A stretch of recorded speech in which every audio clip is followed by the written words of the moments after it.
Eagles this weekend, Georgia's head coach Kirby Smart spoke on the standout Gator.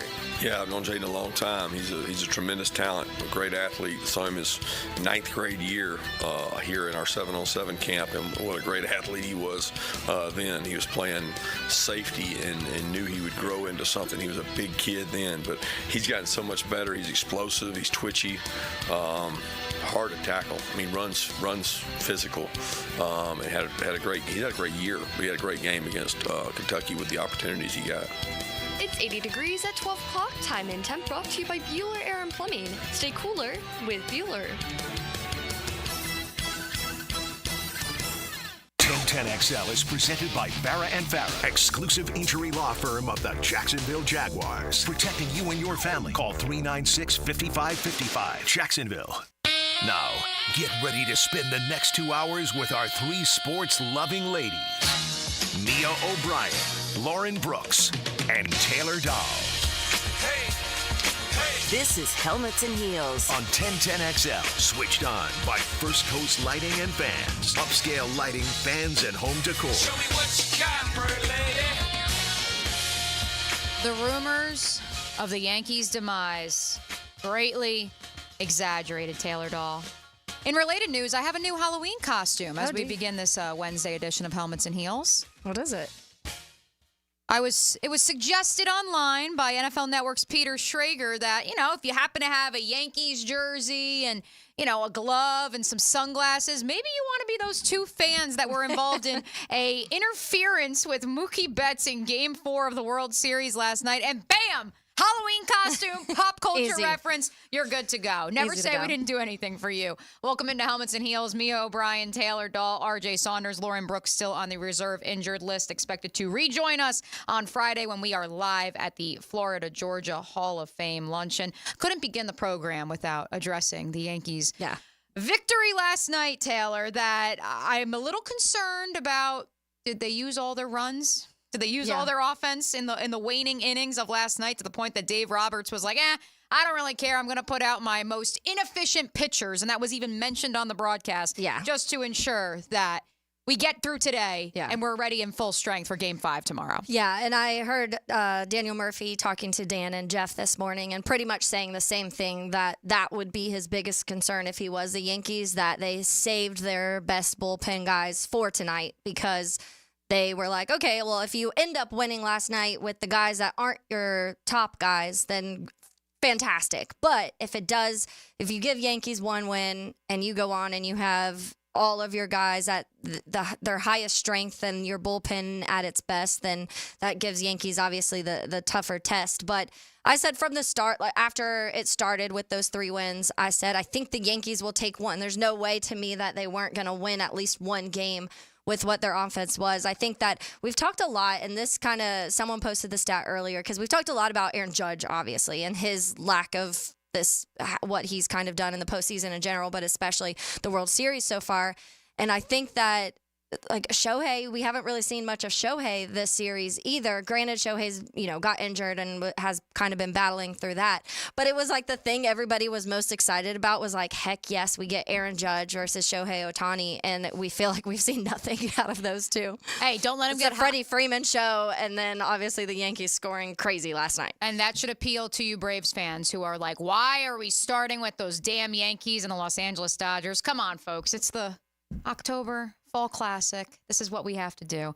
Had to make sure we note the World Series because we have an absolutely loaded show, and I hope we get back to the World Series at some point in today's program, Taylor Dahl, because we're going to be spanning the wide world of sports in today's program. At 12:40, John Kincaid of 95.7 The Fan up in Philadelphia, or 97.5, excuse me, The Fan will join us to talk Philadelphia Eagles, Jacksonville Jaguars coming up this Sunday. Myles Garrett, the good Myles Garrett of Fox 5 in Atlanta, will join us at 1 to break down the Georgia Bulldogs, of course, traveling to Jacksonville this weekend for the cocktail party. And then a special guest will join us at 1:18. Nico of Ed White High School, who was named the Boys and Girls Club of America National Youth of the Year and actually was at the World Series Game 2 out in Los Angeles over the weekend. He will join us at 1:18. But we begin today's program with the news of the day when it comes to your Jacksonville Jaguars. Last night, a little after 7 o'clock, the news broke by the NFL Network that Cam Robinson had been dealt to the Minnesota Vikings. There is a new man on the Minnesota Vikings. He is their new left tackle with Christian Darrisaw out for the remainder of the season. Taylor, as I told the boys of Jaguars today, not a surprise to me that this move came. And if anything, the fact that it didn't happen until after 7 o'clock on Tuesday says the Jaguars were waiting for a better offer, quite frankly. And I know ultimately a fourth, fifth was what you were always going to get for Cam Robinson. He forced your hand when he decided to not tape himself up on Sunday. Regardless of how you look at that situation, that's just the reality of it. Now that the player is also all in on being moved, now you have no choice. And teams know that you have no leverage now because, as I told Mike and Tony and John Ozier during the handoff, Trent Baalke, if he's worried about self-preservation in this very moment, the self-preservation is keeping the locker room together and allowing a player who just, at least from our vantage point, chose to not play on Sunday. That is certainly a way to lose the locker room fast. Oh, definitely. I mean, and we're seeing it in Indianapolis too, which I know they're saying it had nothing to do with it when he tapped out. There's no way that you weren't looking at him walk off the field and tap his helmet saying he was tired and not letting that factor into your decision a little bit if you're Shane Steichen. But same here, and it's not the first time. Tony Smith tweeted, and I quote tweeted it and said this, because Tony Smith said, "I know we will talk about it plenty tomorrow, but I will basically only remember Cam for having been franchised twice, playing here at an okay level for 7.5 years, and refusing to play right tackle. But he did it all with an attitude that was missed when he wasn't available." And I think that to me was the perfect description. We always talked about how Cam brought this edginess to the offensive line because he was that guy that was a little more like defend the quarterback, get in guys' face, add that extra level of something. But outside of 1 year, he never played to a super high level, at least consistently from start to finish throughout a season. We also know there was injuries involved in this, and that's part of this trade is if he plays, X amount of time, and good luck because he hasn't been able to play X amount of time in his career here in Jacksonville. So that I guess is probably why Philly did it that way. But I do think that when you're talking about somebody like Cam, it's always kind of been that there's other things. I mean, you get suspended, it's injuries, you refuse to play right tackle when they really needed you at right tackle at certain points. And so it always was an attitude a little bit with Cam Robinson. And so I genuinely was not surprised. You and I, when Darrisaw went down that next Monday, were like, okay, this is the perfect thing for the Vikings to do because they need somebody. And yes, Cam is nowhere close to Darrisaw's level, but they needed somebody who does have experience, obviously, playing at that position. And so they had to kind of make a move. And so it makes sense for the Vikings. You and I also, Mia, when we went back, I want to say it was like back in June, we all did our roster projections, not for this year, but we said beyond this year. Remember, we each went through and we said, what will this offensive line look like next year? Neither you or I had Cam Robinson on our starting offensive line, not on our roster when it came to that, because we both suspected, honestly, that he'd be gone even before the season started. This trade will not be finalized until later this afternoon, and so Doug Peterson a little bit limited in what he could and couldn't say this morning. He was asked why Cam Robinson did not play versus the Packers on Sunday. All right, hold on one second on that. We will bring that to you momentarily, but he was asked about the decision that went into it, and to no surprise, Taylor, and this is, again, I don't think this is semantics or optics. The reality was that Cam Robinson was in the concussion protocol all last week. And so you can make the argument if you're Doug Peterson, if you're the coaching staff, that if you want your best five to play together and your best five haven't practiced together all week, yes, they've played 6.5 games together. So you would think, okay, there's already familiarity. You can plug and play them back in. But at the same time, in terms of that week's preparation and that game plan, it certainly wasn't the case with Cam being involved in that group. Well, if you remember, he was in the protocol, all week, and then Walker took all the plays, all the snaps during the week, and so we felt best for the 5 offensive linemen and really the 8 who were going to dress that for that game. Once Cam got cleared, that he would go in as the backup tackle. And then for special teams as well, he didn't play on field goal block or correct. Anything. Yeah. Was that planned as well, the same sort of situation? Yeah. It was all part of the plan. So, part of the plan. We will leave that up for interpretation. Yeah. But what we do know is that Walker Little is the Jaguars' left tackle, if only for this upcoming week. Doug was also asked about what he has seen from Walker at that left tackle spot, compared, of course, to the guard spot that he was also thrust into playing a year ago. And the idea of this guy being yanked around the offensive line, asked to play multiple positions. And we all know that if not for a significant knee injury that he suffered midway through his sophomore year at Stanford, he was on a trajectory to be a top 5, top 10 NFL draft pick at the left tackle position. It's unfortunate what happened to him. He then opts out of his final season at Stanford, so that would have actually been his sophomore year. I don't want to, or junior, because he spent 4 years. So his junior year, when he would have been a top 5, top 10 draft pick, suffers that knee injury, and then opts out of his senior year because of the COVID-19 pandemic, the shortened season in the Pac-12, RIP, and because of that, he falls to the second round, and certainly it was a significant knee injury, but ultimately this was a guy who he was the number 1 high school recruit in the country. Yeah. He was a left tackle, and Doug Peterson says he is a tackle. Feel great about him. Obviously, he's been here. He's worn a lot of hats for us. He's played inside, he's played outside, he's played both tackle spots. I think after the first little bit of the game, he's really settled in, did some nice things, and got a lot of confidence moving forward. I know the boys on Jags today said maybe the comment about tackle is the best position for him. Yeah. And Doug didn't specify left or right tackle. Does that open the door for Anton Harrison? To move? Yeah. Right. Which that is a question, and it's something that we've talked about a lot here. If Cam's not here, does Anton move to left and Walker's out right? You definitely know you want both of those guys as your tackles, and so it's definitely something to kind of pay attention to. I also think, we talked about it a lot, and as much crap, I think, as Walker Little's gotten at times from certain pieces of the fan base, you and I have been pretty adamant of the fact that Doug, as Doug just said, he's worn many hats, and it's good to have an offensive lineman that you feel is versatile enough that if you need to play him at other positions, you can, and I do feel like they believe Walker Little is that guy.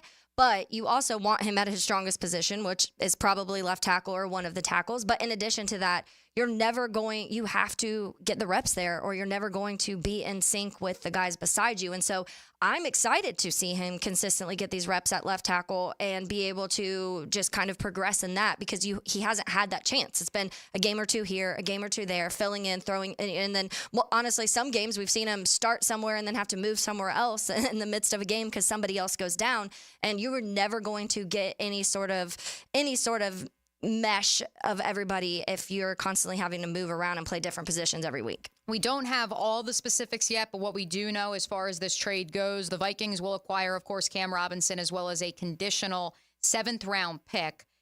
They, in theory, would pay the remaining $9.6 million of Cam Robinson's salary for 2024. However, according to SpotTrack, the Jaguars have agreed to pay down a portion of the remaining salary. That specific number remains unclear at this juncture, and so the Jags will potentially also have to foot some of the bill for Cam Robinson this year, despite the fact that honestly. And it obviously was a $20 million number coming into the year. That's a significant number. But again, maybe the compensation would have been different if the Jaguars weren't going to foot some of the bill, as the Jags will acquire a 2026 5th-round pick that can convey to a 4th, depending on playing time. Yeah, and we'll see with that playing time. As I mentioned before, it's one of the biggest issues Cam has had, is being able to be on the field. So, not the only move the Jaguars made yesterday. Taylor Dahl was I don't want to say levitating, because I know it's been a love-hate affair with Velus Jones, who the Jaguars signed to their practice squad after he was released by the Chicago Bears last week. Elaborate, give fans a little bit of insight into a player who, as Doug Peterson noted this morning, they just want to see what he has. Yeah. He was signed to the practice squad, not the active 53-man roster, and Parker Washington is their returner until Devin Duvernay returns off IR. Yeah, when I saw the email and it said practice squad, I did breathe a little bit. I posted this on Twitter. I'll preface by saying that Velus is a really, really good guy. Like, he's one of the people that I've defended a ton the last few years. The Bears drafted him in 2022, and I kept giving him chances because I was like, there's no way that someone that was this good as a return guy at Tennessee completely forgets how to catch the ball. And so the Bears tried many things. They started at first, he was the punt returner and the kick returner. He muffed 3 punts his rookie season at Chicago. So they took him off punt returns and only had him at kick returns. And they were using him a little bit in the receiving game. Multiple games were lost directly because of Velus Jones, whether it's a muffed punt or whether it's a muffed kick or whether it's a dropped ball. And interesting, bringing him to a city that literally leads in drops since Trevor Lawrence's time here, to add somebody who also just has issues. And then they tried it again. If you watched any of Hard Knocks this year, the Bears were trying, they moved him to running back, and they were trying to see if he could work in the running back game and maybe just do kick returns and be a running back. And then he fumbled a run, like he was running the ball in one of the preseason games, fumbled the ball during that, and then so week 1 against the Titans, he muffed a kick return. At that point, he got benched, and he hasn't seen any other playing time since then. It's unfortunate because, like I said, he's a really hard worker. You never saw him pouting even after these moments of blowing games and embarrassing muffed punts to ones where he's dropped and then accidentally like kicked it into the hands of the opposing team. Weird things, and you never saw him give up. He always worked hard. He was always one of those guys that practiced like first there, last to leave, trying to make sure he had a spot on the team. So in that aspect, he's a really good guy, but it's just unfortunately I don't know if it's a mental thing now at this point after his rookie season, muffing so many, it got in his head. I'm hoping a fresh start works for him. I really do. I'm rooting for Velus to be able to be successful somewhere. But again, coming the way that the drops have happened in Jacksonville, I'm not sure this is the best spot for him to redeem his non-dropping career. In a corresponding move, the Jaguars released running back Jake Funk from the practice squad. They also opened the 21-day practice window for rookie Keelan Robinson, the 5th-round running back out of Texas. Began the season on IR after suffering a toe injury at the beginning of training camp. The team also signed Blake Hance from the practice squad to the 53-man roster. We will dive into that and a whole lot more coming up on the other side. Taylor's Tangent, Mia's MyBookie Midday Picks. That's all ahead right here on Helmets and Heels on 1010XL and 92.5 FM. If you want more action, Woo! It's Smash Mouth football, baby. Tom McManus. Fridays 10 to noon on Jaguars Today. Brought to you by Renewal by Anderson Windows and Doors. A better way to a better window on 1010XL. Guys don't suffer through this season with prostate, bladder, or kidney issues. Ackerman Urology has 4 convenient locations with advanced urological care to improve your health and vitality. Visit ackermanurology.com. Mia here, and our listeners have been killing it in a year full of surprises with MyBookie. MyBookie is the only sports book that has your back. No fluff, no second guessing, just straight up action. Does your other sports book pay out when you push on a bet? MyBookie pays you back. And if you're new to the game and not sure where to start, we have you covered too. Step 1, use our promo code 1010XL. That'll double your bankroll with a 100% deposit bonus right from the jump. Here's a pro tip to get you rolling. The NFL teams with powerhouse offensive lines are dominating the run game this year, and betting game total unders has been printing money. Stack that with MyBookie's risk-free Thursdays. Yup, you heard that right. A new risk-free odds boost each and every Thursday. To find the bet, click the Bet Boost tab and scroll down. If it hits, you win. If it doesn't, MyBookie refunds your money. Sign up now and get your double deposit bonus with MyBookie using promo code 1010XL. The best sign-up bonus for Florida bettors. Bet anything, anytime, from anywhere with MyBookie. What if you could be debt-free by this January? Get rid of all that high-interest debt, pay off all your credit cards, consolidate everything into one lower payment. Hey, it's Prosper here, and if you're ready to stop stressing over bills, you need to call Loan Pronto right now. With rates at their lowest in 2 years, this is the perfect chance to use your home's equity and save big going into the new year. Loan Pronto's got rates with APRs in the low 5s, and they're getting homeowners hundreds of thousands out of their home's equity. Homeowners who do this save on average $850 a month. Loan Pronto offers a ton of options, including total refis, express equity lines of credit. So call now, get a rate quote in just minutes with no hard credit pull and no upfront fees like those other guys. Call today. You won't make a house payment till 2025. 904-999-1508. That's loanpronto.com or 904-999-1508. Equal housing lender, NMLS 1661781 on approved credit, NMLSconsumeraccess.org.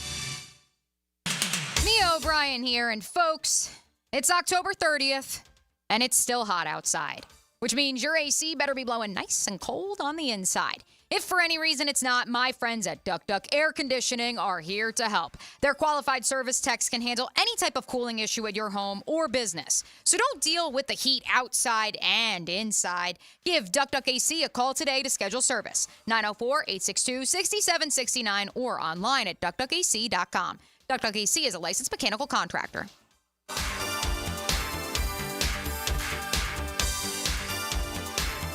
Brian and Angela Wall here with Window World. Hurricanes happen in Florida. That's not news. But what happens even more often than hurricanes are home break-ins. And if security is important to you, you might want to look into hurricane-rated impact windows.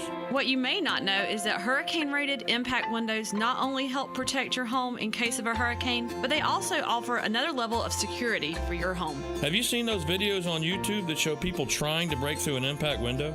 A thief is way too lazy to spend his energy trying to break through one of our impact windows. That's why he doesn't have a real job like you. He'd rather break your non-impact window while you're at work. Window World has high-quality, very affordable hurricane-rated impact windows to help protect your home from hurricanes and from lazy thieves. Call us today at 904-443-7001. Get a free estimate and see for yourself. You save energy, get more security, and the windows add value to your home. With all Window World windows, you get the best guarantee in the window replacement business. Window World, simply the best for less.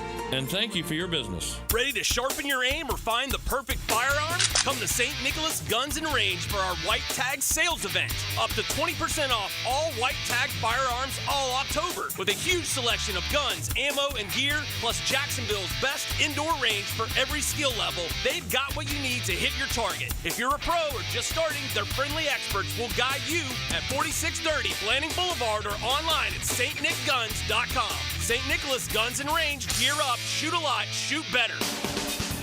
Now, it's time to showcase the Crown Royal Special Teams Player of the Game.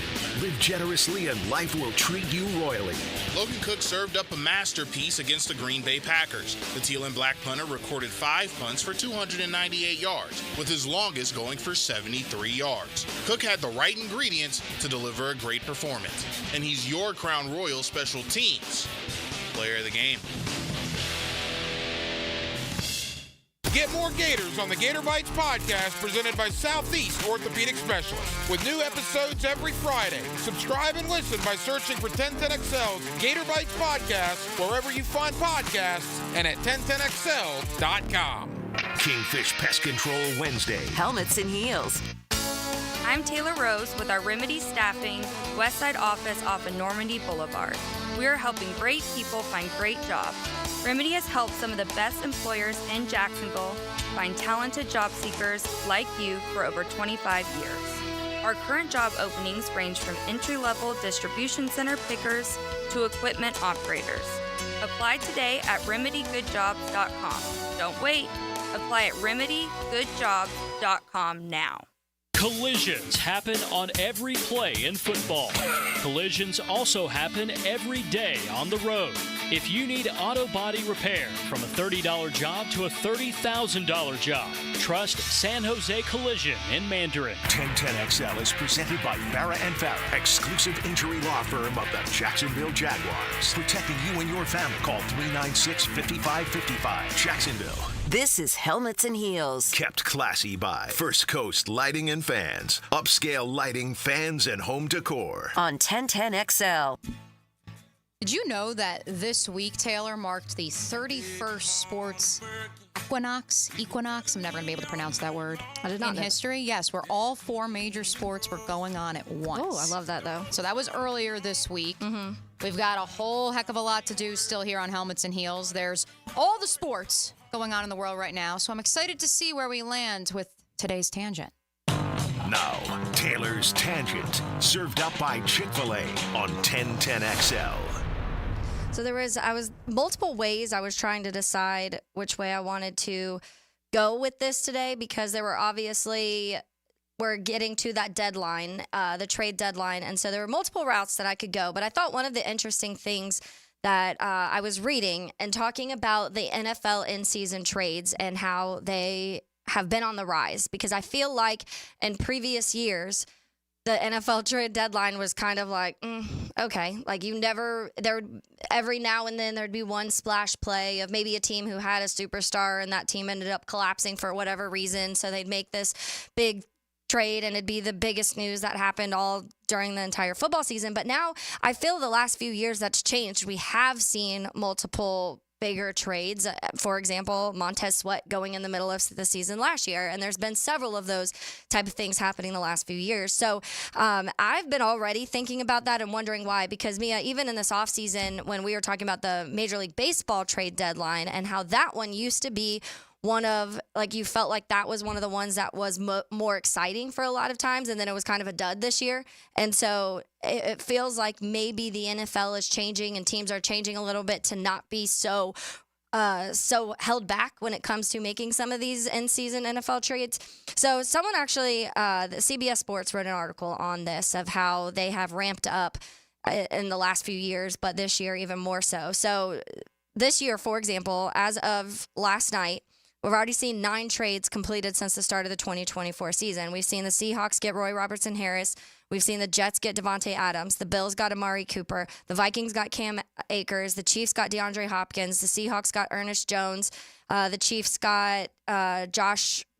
How do you I always forget how to say it. Uche. So it's Joshua, and he actually. I'm actually glad you brought that up because he made a note to the media, I guess, earlier this year. It's Joshua Uche. Okay. Yes. And then the Ravens got Deontay Johnson. The Vikings got Cam Robinson. So there's already been 9 trades since the start of this season, in-season trades, and obviously we're approaching that deadline. So just to go back, for example, they said that so far, these 9 total trades were more than the number of pre-deadline trades from the years 2011 to 2016, all combined. Wow. So in 2011 to 2016, pre-deadline trades, there was 1 in 2011, 1 in 2012, 5 in 2013, 4 in 2014.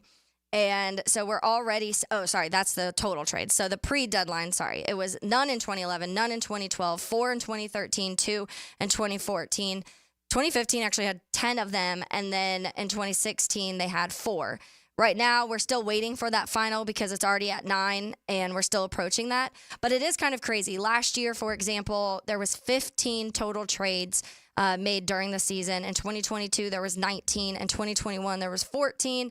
13 in 2020, 19 in 2019, and 11 in 2018. Before that, every year outside of 2015 had 6 or fewer total trades made from the start of the season to the trade deadline. So it is really interesting. And then when you look at the deadline week, for example, let's say there was 1 in 2011, 1 in 2012, 1 in 2013, 2 in 2014, 1 in 2015, 2 in 2016. So in that whole time, from 2011 to 16, there was 4, 5, 6, 7, 8 total trades made the week of the deadline, and we're already passing that.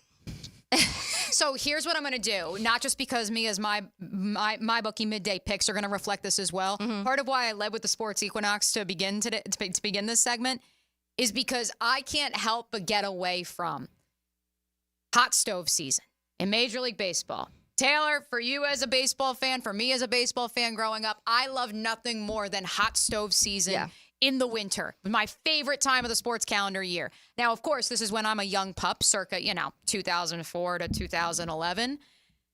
And as you noted, when did this uptick in trades and the emphasis on the trade deadline occur? Post 2016, 2017. Mm-hmm. What have we also seen since then? A shift and a focus to even off-season or off-the-field activity trending towards the National Football League, and that being what moves the needle when it comes to trades, signings, sagas off the field. Yeah. We don't see it in baseball anymore, or at least not to the extent as we once did. Yeah. And so that's why I can't help but feel like this speaks to the best soap opera on television, which is the National Football League. And it's interesting because in this article, they point out how the expanded playoff field started in 2020, and that's when the major uptick started in this time. So more teams obviously have the opportunity. More teams are in contention in week 8, 9 than before. And so maybe that's part of it, because in previous years, I feel like once you hit that, you're in week 9, most of the time you were like, okay, these are probably the teams that are going to make the playoff. But now there are more teams. We just talked about yesterday how many teams are under 500 in the AFC and still have a chance to get into the postseason at this point in time. So that does add an extra element to it. And then you can almost connect that to like the baseball world too, how they've changed the playoff format and how that looks. Is that affecting the way that people are kind of doing things because late in the season? Because they still season? believe they have a chance, but it's the other side of it. They're hoping their guys get hot. Yes. As opposed to, we need to push all our chips to the middle of the table and we need to make deals. Yes. And so I feel like you can kind of correlate all of these things, and it will be interesting to see how, like college football, for example, obviously you're not making in-season trades in college football. If we get to that, folks, like, please, Lord help us all. I know. I don't think that's something that's going to happen, but are we going to see, we've mentioned the things about, are we going to see more guys playing in the later games or in bowl games because certain chances may arrive for them to make this college football playoff? Will we see an uptick in guys wanting to still compete because there's still a little bit of a chance that they make that 12-team playoff? Or guys wanting to come back for additional years. Yes. A player who may otherwise have gone to the NFL after their junior year saying, you know what? We were this close last year. I'm going to come back. Yes. And so it'll be something to keep an eye on. Like, does this NFL midseason trade deadline continue to increase? And does the Major League Baseball people kind of sitting on their teams that they have because they feel like if they get hot with their players in the month of August, September, that they have a better chance? And so all of these things, it will just be fascinating to keep an eye on, because when I read that, I was like, that's a huge difference between having more this season already than you did for 5 straight years combined. And it's also a perfect tie-in to the news out of Indianapolis this morning that Shane Steichen said it was his decision to bench Anthony Richardson. They, of course, quote, still believe in Anthony. Yeah. But at 500, and as we noted, there's only 5 better teams, depending on how you look at the Chargers at 4-3 and the Colts at 4-4. There's only 4 or 5 teams with a better record in the AFC than the Colts right now, and they are in win-now mode because they see that window of opportunity because of the struggles of the Jags, of the Bengals, of other teams in the AFC. All righty. Well, I was going to segue right to my MyBookie midweek picks, but our friend Charles, one of our Heeligans on the text line, designed by Lifetime Enclosures. Charles, you had to bring me down with this. Oh, no. On the Sports Equinox on Monday night, the Yankees, Knicks, Giants, and New York City FC all lost. The Rangers and Islanders, who did not play on the Equinox, lost last night. Oh, no. Without further New ado, York sports for ya. I don't think I'll be taking any of those teams then in this week's Mia's MyBookie Midday Picks. Now, Mia's Midday MyBookie Picks. Experience the Vegas thrill from the comfort of your phone anytime, anywhere, only with MyBookie. I am, however, going to span the wide world of sports in honor of the Sports Equinox. Let's begin with Thursday Night Football. Taylor, the Houston Texans are 2-point underdogs to the New York Jets. What? Yes. At mybookie.ag right now. Go check it out, folks. The Houston Texans are +2 to the New York Jets. Give me that all day and twice on Thursday, especially because you get risk-free boosts on Thursdays at mybookie.ag. I understand they're without Stephon Diggs. I understand they're without Nico Collins, but the Jets are broken right now. Yeah. I know we've been waiting for the Devontae Adams bump, the Jeff Ulbrich bump. Neither has happened. Give me the Texans. They lost to the Patriots last week. Give me the Texans +2. Meanwhile, in college football this evening, I love some midweek college football in the mid-majors. Liberty and Jacksonville State, 2 teams who I've taken in my midweek picks. The Flames are 2-point favorites over Jacksonville State. Both of these outfits can score. The Flames, of course, are coming off of that historic loss to Kennesaw State. Kennesaw State's first win as an FBS program, despite Liberty coming into the game at 5-0. I think they have to bounce back, regression to the mean, so I'll add Liberty -2 to the parlay. Of course, there's tons of fun player props as well at mybookie.ag. No one is playing better basketball in the NBA through the first week plus of the season than Paolo Banchero. Give me Paolo at +115. Yes, it's that close to being minus money. +115 for a double-double against your Chicago Bulls tonight, Taylor. Go Bulls. Continuing in this Sports Equinox midday MyBookie picks, We are going to be heading out to Vegas. I think it's creeping up on us quicker than we realize in a couple of weeks here, Taylor, as part of our deal with our friends at Circa and Stadium Swim. I know we've been planning for it. We're really excited for the Jaguars and the Raiders out there in Las Vegas. The Golden Knights have the third best record through the first week plus of the regular season in the NHL. They are -1.5 to defeat the Los Angeles Kings this evening, including extra periods. That's a +198 line, so I will throw that in the parlay. And finally, my goodness, they're not letting me add it. You want to know why? Because it is literally free money, folks. Freddie Freeman is -901 to be the World Series MVP. Go, Freddie. Regardless of what happens tonight, listen, if you're going to do a parlay, do yourself a favor. Throw that leg in just because Anthony Volpe's the next best odds at +1,700. Go make yourself some free money. Throw Freddie into your parlay. And be sure to sign up today at mybookie.ag using promo code 1010XL for a double deposit bonus up to $1,000. Doubles your money instantly. And like I said, be sure to keep an eye out for those risk-free boosts on Thursdays. Freddie Freeman. You're on Team Freddie Freeman? I texted JJ last night, and I just said, Freddie, MVP, let's go. Granted, things got a little crazy later in the game. Yeah, well, listen, again, I just hope that they save some runs for tonight. John Kincaid going to join us of 97.5 The Fanatic coming up next to talk some Eagles and some Jaguars. That's coming up this Sunday in Philadelphia. You are listening to 1010XL and 92.5 FM. What makes that famous call? Dinner's ready! Even better? It's cooking a great meal with natural gas, enjoying faster cooking times and precise temperature control. And now getting a valuable cash rebate up to $300 when you install an energy-efficient natural gas range or cooktop. Anyone want seconds? When you show your home love with natural gas, it loves you right back. To learn more and how to qualify, visit peoplesgas.com/rebates. Hey, Jacksonville, I'm sure by now you've seen our bright green GFL trucks and containers throughout the greater Jacksonville area. We are an industry leader in solid waste and would love the opportunity to earn your business. We are committed to customer service, reliability, and have unwavering focus on safety. Whether commercial or construction, let us haul your waste away. Call 904-760-5880 to get a quote today. GFL, green for life. Hey, football fans, looking for the ultimate game day experience? Best Bet St. Augustine has you covered. We're talking big plays on the big screens, food specials that'll make your taste buds cheer, and drink deals that'll keep your spirits high. And get this, we're open till 4 a.m., serving food and drinks until 2. Make the smart play. Head to Best Bet St. Augustine and ante up for your team. Find us at bestbetjacks.com. That's bestbetjacks.com. Best Bet St. Augustine, where every game day is a win. It's Helmets and Heels, Kingfish Pest Control Wednesday. David Ammon here with Zero Res. Ammon, I can't believe it's been 20 years since we started Zero Res. Do you remember? You were only 7 years old and we had you cleaning the vans after school. Yeah, I'm grateful. I've always had a job that taught me to work hard, take care of things, and to appreciate our good customers. October is birthday month for Zero Res, so what are we doing for our customers? Just say happy birthday Zero Res and we'll give you $50 off. That's $50 off carpet, tile and grout, upholstery, or area rugs. Zero Res. Spelled forward or backwards, it's the right way to clean. Zero Res. Now the Performance Painting High Performance Play of the Game. Performance Painting. Prepare, protect, preserve.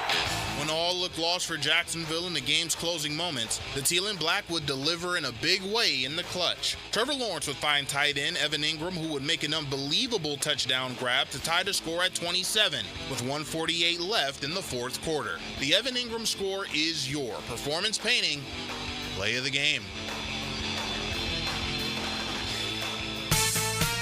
Does the building you go to work in every day need a little love and attention? Jason Parker here with Performance Painting. Great companies take great care of the buildings their staff and customers walk into every day.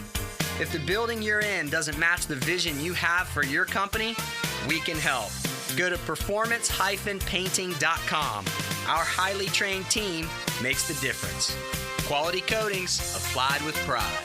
Performance Painting. SportsForecaster.com has all the data you need to project tomorrow's winners. Register for free and track the performance of all your favorite players and teams, including all your fantasy team picks and prospects. Sports Forecaster has the most detailed player profiles on the web, precise depth charts, every transaction, every injury, every news update. No ranting or raving, no preening or barstool bluster. At SportsForecaster.com, you get the timely info you need for every game. SportsForecaster.com. Sign up for free today. This date in sports history is brought to you by Southeast Orthopedic Specialists. On October 30th, 2013, the Boston Red Sox beat the St. Louis Cardinals 6-1 in Game 6 of the World Series to win the title. Boston slugger David Ortiz was awarded MVP.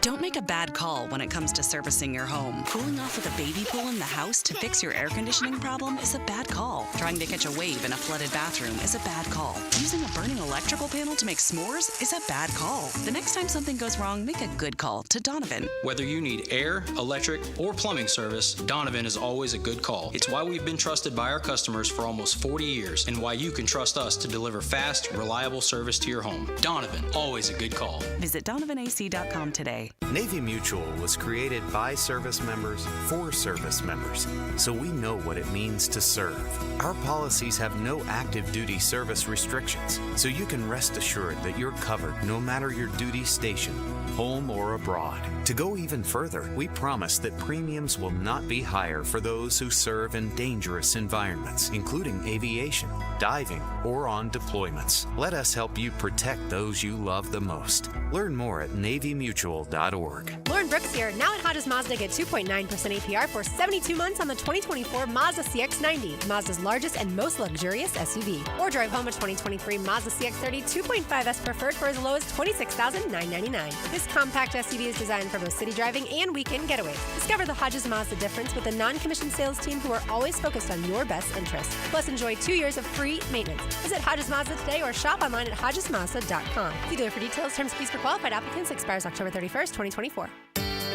Elbow pain, whether acute or chronic, can make it difficult to do normal activities like playing sports, doing household chores, or even sleeping comfortably.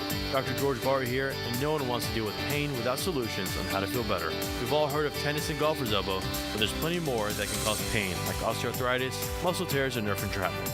All are treatable at Barr Orthopedics. Getting you back to full health is our mission, and there's a number of different treatment options we can offer. Call us today or visit BarrOrthopedics.com. Budweiser reminds us to drink wiser, like hydrating between beers. It keeps the fun going longer, and it's a commitment to responsibility. Remember, good times are ahead, so no need to overdo it. Know when to say when, and always designate a driver. This is Dr. Kevin Kaplan, head team physician for your Jacksonville Jaguars. Here's the latest update on the Jags, brought to you by Baptist Health and JOI. With the reported trade of Cam Robinson to the Minnesota Vikings, Walker Little now takes over as the Jaguars' left tackle. Jaguars head coach Doug Peterson spoke this morning about how he feels about Walker Little taking over. Feel great about him. Obviously, he's been here. He's worn a lot of hats for us. He's played inside, he's played outside, he's played both tackle spots. I think after the first little bit of the game, he's really settled in, did some nice things, and got a lot of confidence moving forward. What does this opportunity mean for Walker Little's future? Well, there's a lot of season left, but I think it's a great opportunity for him. Doug Peterson this morning. I'm Andrew Gibson with your Jacksonville Orthopedic Institute Jaguars update. 1010XL is presented by Farah & Farah, exclusive injury law firm of the Jacksonville Jaguars. Protecting you and your family. Call 396-5555. Jacksonville. Now, another great guest on the Garber Auto Mall phone line. Hello. We can wiggle it. Flexed out of Sunday Night Football, but still very important in our hearts. That, of course, is the story when it comes to the Jaguars and the Eagles on Sunday, who will now play at 4 p.m.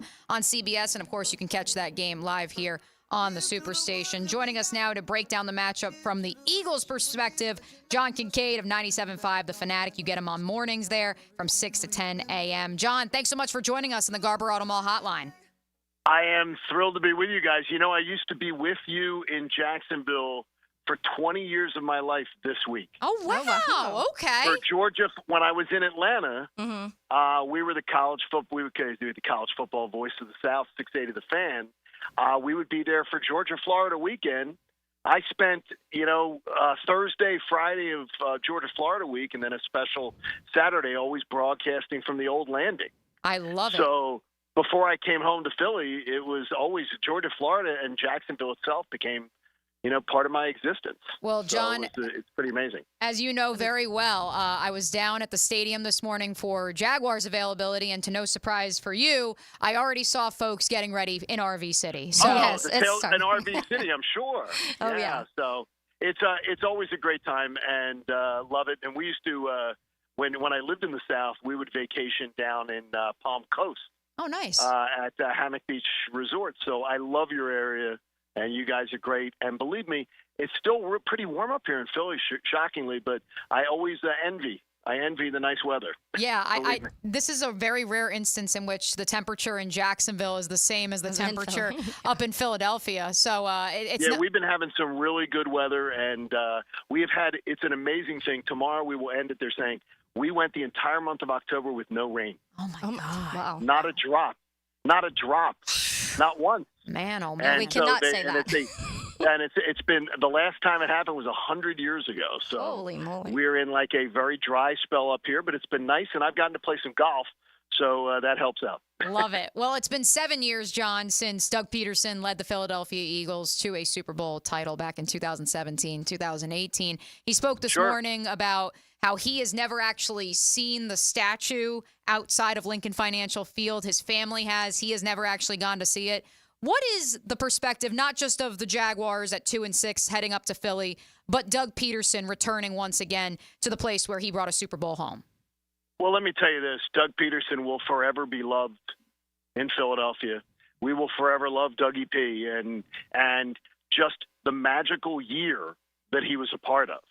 Unfortunately, in the other part of that story was things just declined after that year. I mean, Doug wasn't able to sustain that success. There were a lot of different factors, but I think primarily was the fact is his assistant coaches were not up to caliber, and Doug was extremely loyal and literally walked out. They didn't want to fire him. He fired himself in Philadelphia. He refused to move on from a guy you may know, Press Taylor, who he wouldn't move on from him. And because of that fact, Jeffrey Lurie had to fire him. And Doug took a year off before coming down to Jacksonville, and his assistant coaches really let him down. I really believe that. I think Doug was meant to be the grand administrator here, the motivational guy, the organizational guy, the guy who oversees it all. And unfortunately, some of the guys that he had in charge of different parts of the ball just weren't up to snuff, and that led to his departure. I feel like that sounds very familiar, John. I think it does. Yeah, I think it does. As I'm hearing that, even some of the names, which is really, really terrible. We've been having a lot of conversations here the last couple months since the start of the season hasn't been the way obviously a lot of people were expecting it to go in Jacksonville. It has been. I mean, there was a Reddit thread that went viral of Doug Peterson and after he left Philly and kind of saying similar things to what you were saying of all the good things, and they're appreciative of obviously the Super Bowl, but things kind of just unraveled a little bit and the decline of Carson Wentz and some other things that started to happen. And so it is an interesting kind of when you start to connect, and the Press Taylor thing obviously is a big one that people keep going back to. Yeah, nobody here thinks fondly of Press Taylor. Nobody here, that name is one that even on sports radio today would cause people to just put their hands in the air and go, what the hell happened there? And to see it happen again to Doug surprises me. But he's beloved here. I'll tell you that much. He's beloved. And so there is a fondness for him coming back and everybody to see him. But honestly, I think people are sort of setting up the buffet table with the injuries you guys have at wide receiver, a trading of a left tackle. Now, I'm hearing that on your update there from, recently while I was on hold. I mean, man, it looks like a weekend that the Eagles could potentially feast. I love how we ask you to come on, John, to discuss the matchup on Sunday, and we are going to get to that. But now I have so many questions about Doug and what went wrong in Philly because I think. Sure. Anything you want to get into? Yeah. I love the Jet, and General Hospital's not on until 3. So Excellent. Excellent. Well, we are at that juncture, though, at 2-6. And look, this team was 2-6 2 years ago. They obviously turned it around, finished at 9-8, and went to the postseason. Now, can lightning strike twice? That's where I think people are a little afraid to play those odds. And so that is where the question has arisen, John. Is Doug Peterson and Press Taylor, that combination, and the offensive scheme that they are running, that West Coast style offense, that they have now both said at times, well, we did this in 2017. We did this in 2017 and it worked.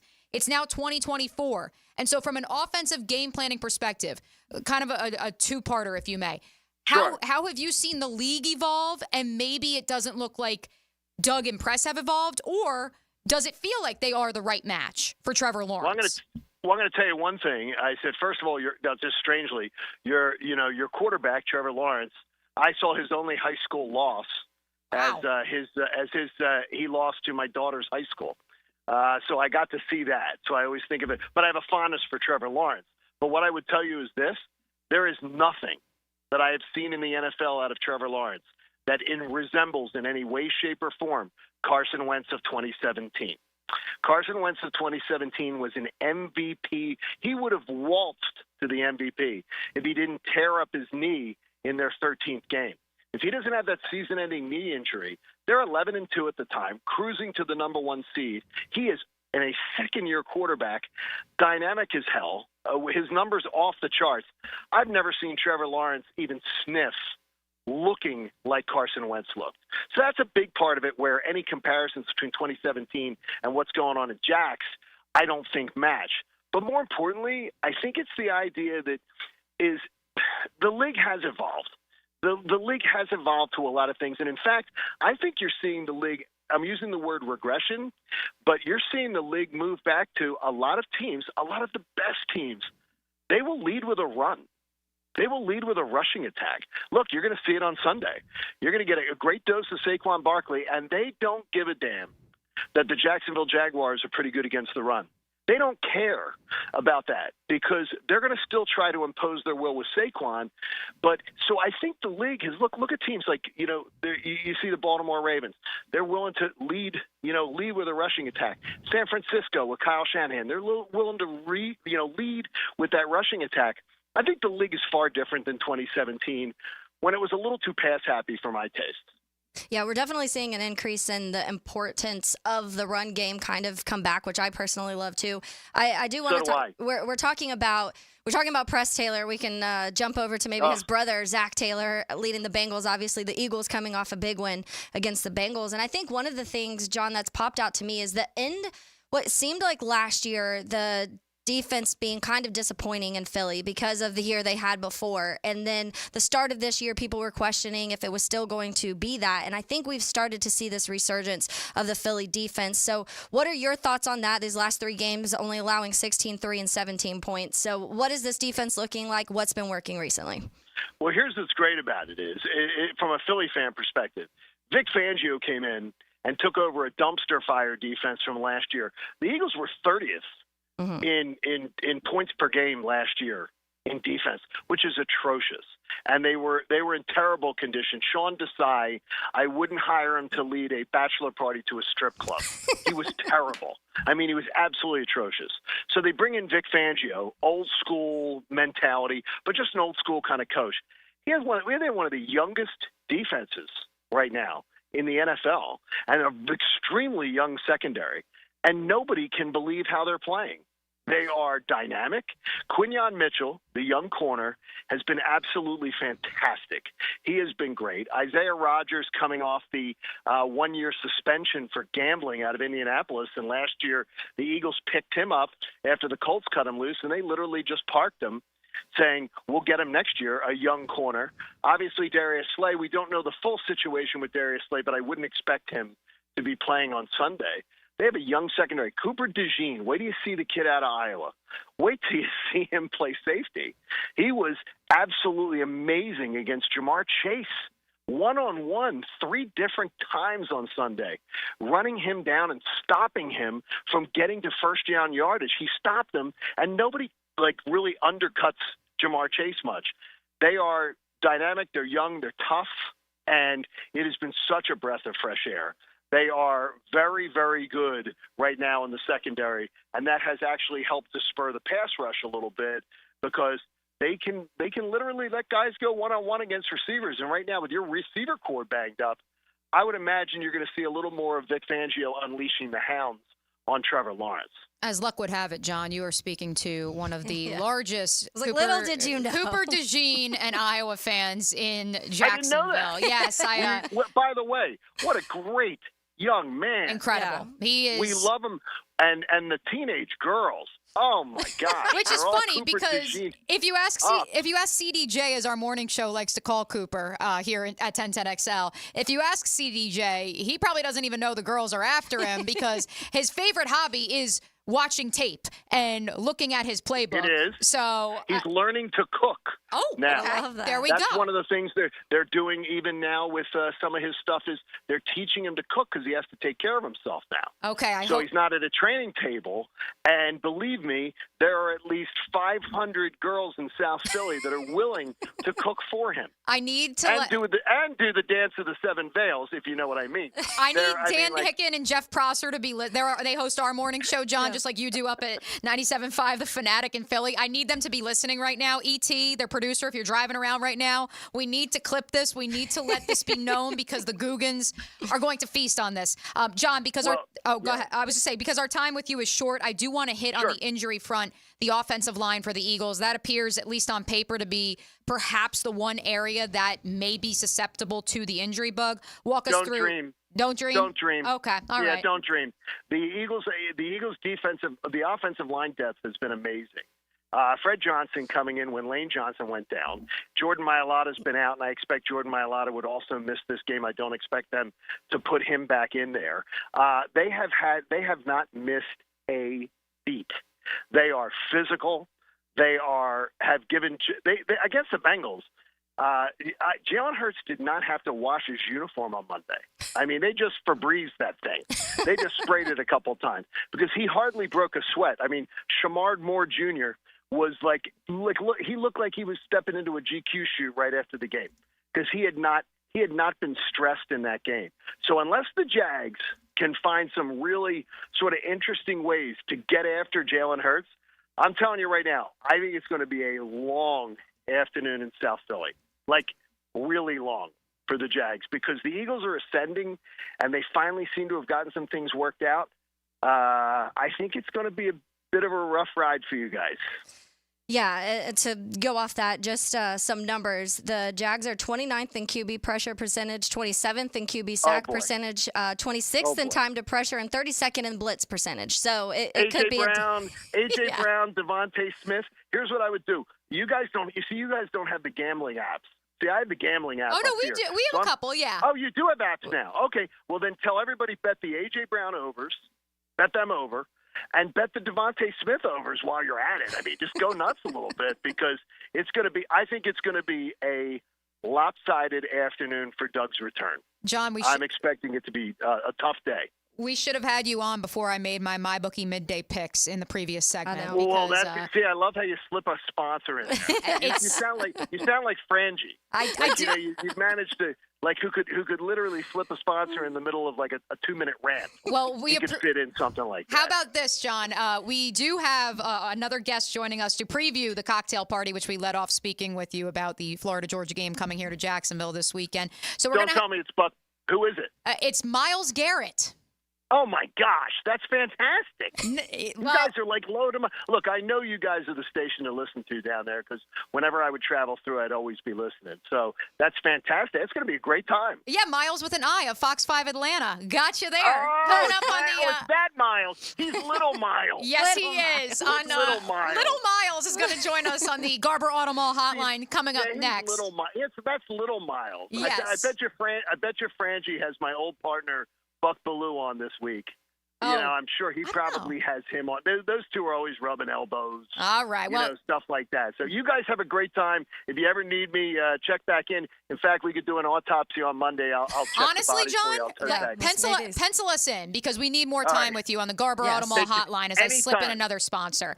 Thanks, John. Take care of yourself. We appreciate it. That's John Kincaid. That's Kincade. John Kincaid on X. We do have to speak to Little Miles coming up next to preview Georgia and Florida this Saturday in the River City. You are listening to 1010XL and 92.5 FM. It's not reinventing the wheel, it's making it roll down the field. Let's keep it rolling. Listen for the Randy Marion Cadillac of Jacksonville drive of the game. That's a great drive right there. On 1010XL. Keep going. We got to keep going, keep going, keep going.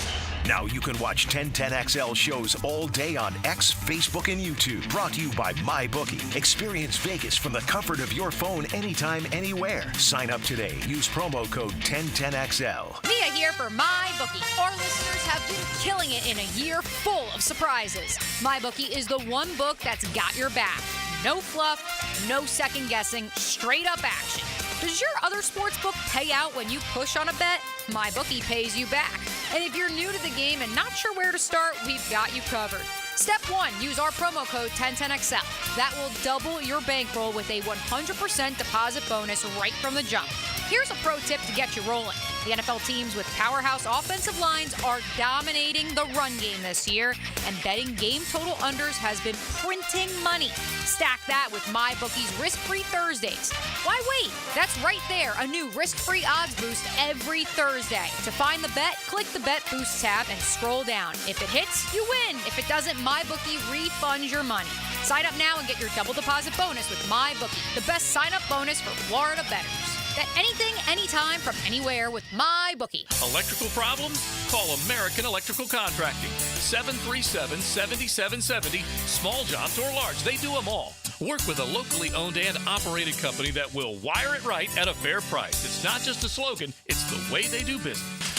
Mia O'Brien here for my friends at Projax Roofing. Hurricane season technically ends on November 1st. We hope everyone stayed safe during Hurricane Milton and Hurricane Helene. If your roof did take on any damage at all, though, know that Projax Roofing is here to help. From the smallest of repairs to full roof replacements, my friend Mike has been serving all of Northeast Florida for 25 years. If you need any help at all, call Projax Roofing at 904-338-1722, and you will speak to Mike directly. Or check them out online at projaxroofingfl.com.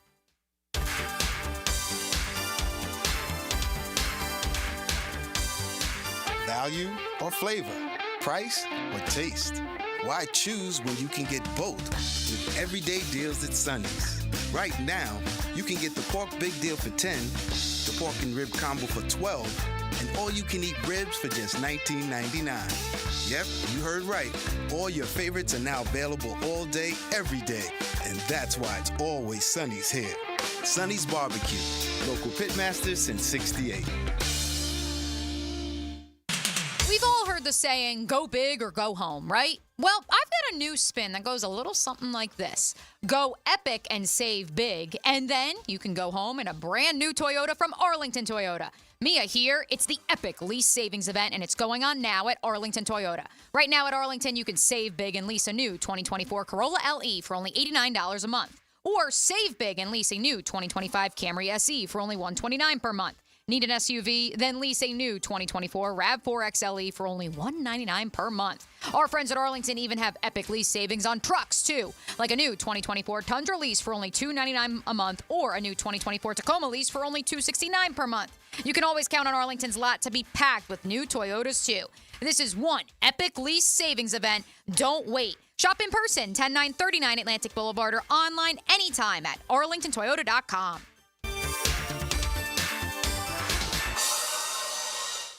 The Sunshine State says it all in the nickname. That summer sun in Florida can take its toll on an air conditioning unit and send your electric bill through the roof.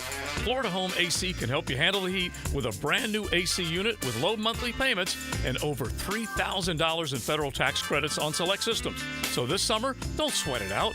Cool off with Florida Home AC, the official AC company of the Jaguars. Call them today, 777-4300, and check out their tremendous savings on a brand new AC system. It's Helmets and Heels, Kingfish Pest Control Wednesday. Proud partner of the Jacksonville Jaguars. WJXL AM Jacksonville Beach. WJXL FM Jacksonville Beach.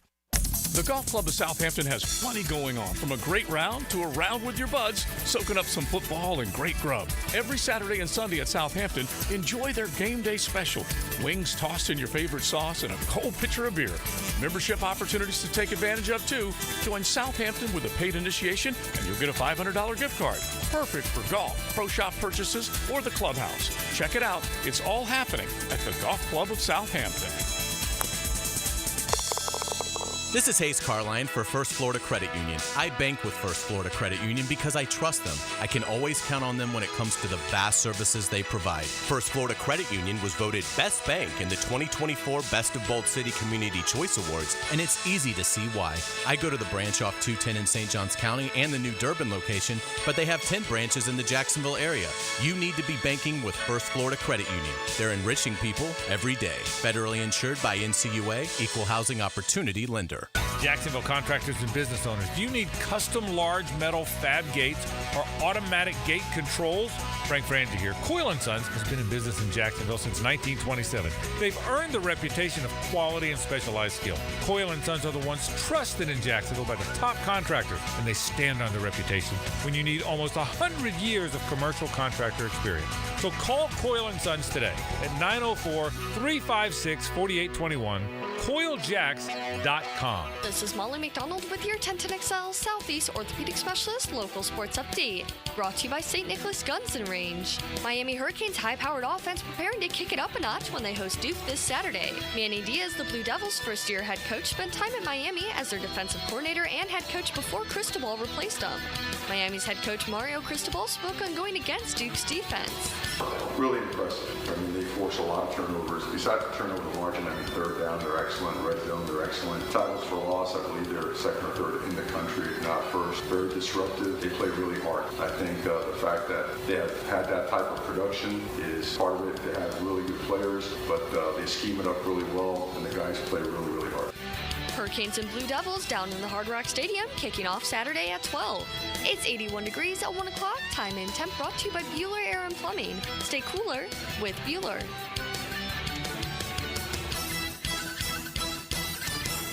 XL is presented by Farah & Farah, exclusive injury law firm of the Jacksonville Jaguars. Protecting you and your family. Call 396-5555. Jacksonville. Now, another great guest on the Garber Auto Mall phone line. Hello. We can wiggle it. From one former media personality in the ATL to one who is currently leading the charge at Fox 5 in Atlanta. He is, as John Kincaid so eloquently stated, Little Miles. You're not that Little Miles Garrett of Fox 5 Atlanta, but because our time with John Kincaid ran a little bit over to put a bow on the 12 o'clock hour, we apologize for the delay. Here he is, Miles Garrett of Miles Garrett TV on X, now on the Garber Auto Mall hotline. How are you, friend? Oh, my goodness. I didn't even know John Kincaid called me Little Miles. Those are fighting words right there. Well, the best part is that he fell for when I was like, we got to get you off. We have another guest coming on. And I said, Miles Garrett to talk Georgia, Florida. And he was like, wow. He was like, oh, my God, you guys are going to have so much fun. And I'm like, it's Miles Garrett of Fox 5. And he was like, no, Little Miles. So we're not going to call you Little Miles, but I had to. Thank you. I had to relay that. Hey, Miles, let's dive right into it. Georgia, Florida, 3:30 Eastern at Everbank Stadium on Saturday, excuse me. Everyone knows it's a 16.5-point line. Everyone knows the story of Florida's season so far. Tell me why Georgia figured things out following their bye week, and this will be the dominant Georgia team that we anticipated seeing in 2024. Well, as Kirby Smart likes to say almost every week, humility is 1 week away. And now Georgia has had a history of having games, where, some expect to be a blowout and it's a little bit closer than usual. I think you've seen that a little bit this year with games like Auburn per se. But, to answer your question, I would expect to see a lot of the same Georgia we saw in that first half against Texas. Is really the Georgia we expected to see coming into this season, with the dominant defensive performance and the offense moving the ball correctly. Carson Beck still has some mistakes he needs to clean up a little bit, the interceptions and whatnot. Doesn't have Ladd McConkey and Brock Bowers to throw to this year, so obviously that has a lot to do with it, I think, and some injuries to the offensive line, specifically Tate Ratledge. But with those guys potentially coming back this week, I do expect more of the same, especially with Mykel Williams potentially coming back again to help Georgia out. So, I would expect to see it. Now, there is some unpredictability, of course, with Florida's quarterback. Not a whole lot of tape to dissect, but Florida's coming in hot. You have your best win of the season against Kentucky. Both these teams really having their best wins of their season. So, I expect Georgia to win on simply talent and coaching alone, but you've seen stranger things in the SEC this year. Miles, let's continue on the Carson Beck topic, because I think that is something that a lot of people have been talking about. I mean, preseason, he was one of the guys sitting at the top of Heisman odds. And then this last couple weeks, you see him throw 3 interceptions in the last game against Texas, but 5 in the last 2 weeks. What have been the thoughts around Carson Beck? Do most fans feel like those games are more of the outliers of who he is and not who he actually is?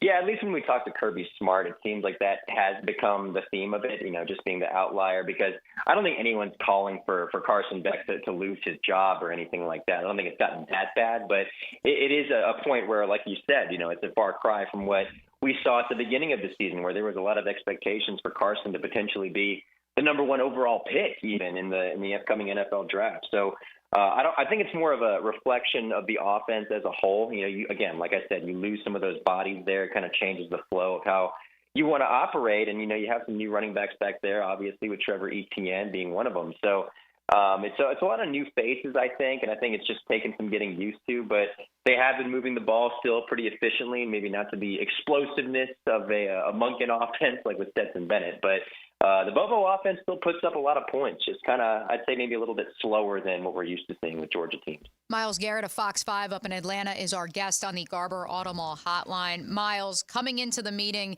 2 weeks ago in Austin, Kirby Smart sure seemed to echo the sentiment of, we're going to get back to who we are, which is running the ball and playing great defense. On defense, there's no question. They forced 4 turnovers in that ball game.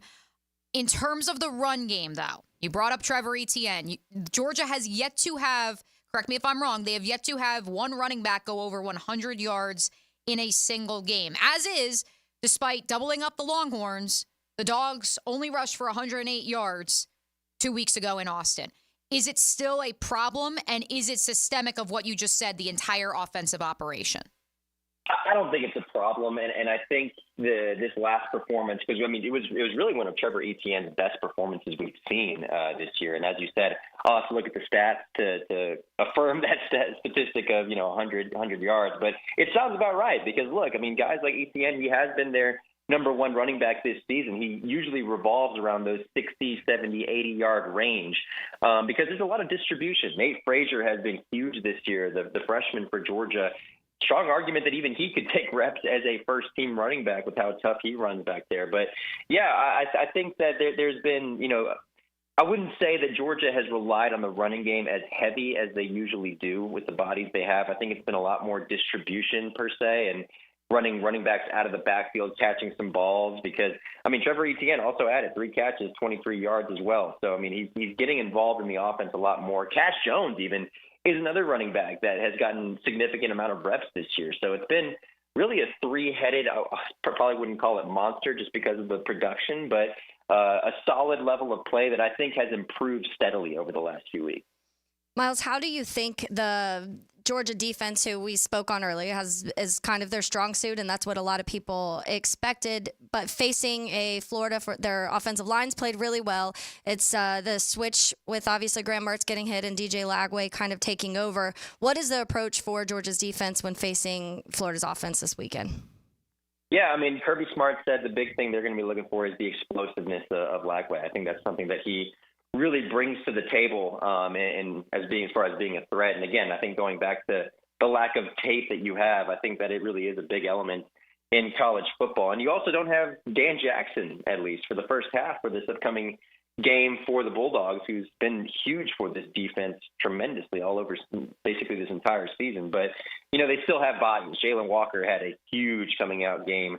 I wouldn't even say coming out game, just those who may be unfamiliar with him, with the 3 sacks and Dalen Everett playing as well as he did. And we all know how good Malachi Starks is, of course. So I think if those guys continue that momentum and really just get pressure on the quarterback, I think that was really the key in Georgia's win against Texas, was making Quinn Ewers and Arch Manning, for that matter, extremely uncomfortable in that backfield, just not knowing when to, where guys were coming from and the movement on the line of scrimmage. Georgia really has a trademark for doing that, especially right there on the defensive line to kind of create potential penalties with false starts. So I expect to see that continue going forward really with this Georgia defense because they've done it all season and it's worked for them. As we get ready to wrap with you on the Garber Auto Mall hotline, Miles, I know you've already hinted at you're probably taking the dogs in this one.